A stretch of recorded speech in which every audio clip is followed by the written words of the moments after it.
Hi,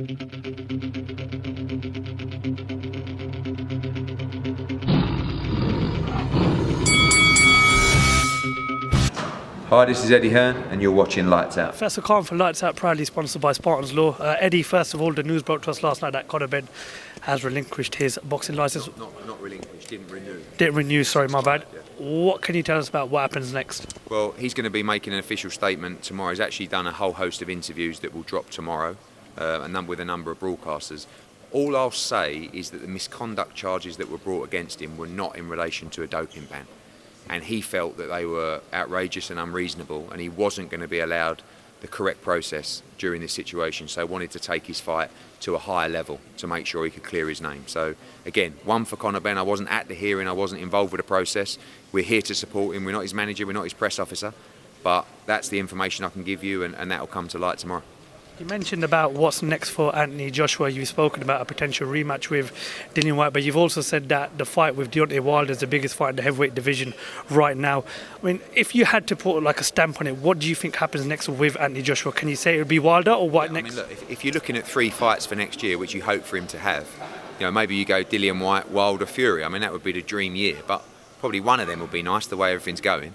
So I think that, I just feel I think someone was saying to me, I say, come on, AJ Fury's the biggest fight in boxing, not Wilder. I'm just saying, yeah, maybe, but I do feel that AJ Wilder is just a massive global heavyweight fight. 2 sort of titans that, the fight could end at any moment. And I just think it's a tremendous fight.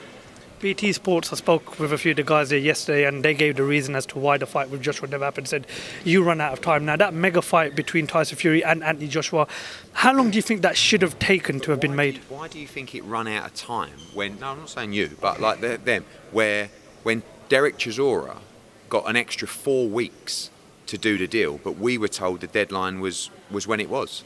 Don't forget as well, that fight with Derek Chisora, they were negotiating that fight when they started negotiating the Tyson Fury AJ fight. So that took 2 months to make that fight. You're talking about a fight between Tyson Fury and a voluntary challenger, right, who's getting a great payday. That took 2 months.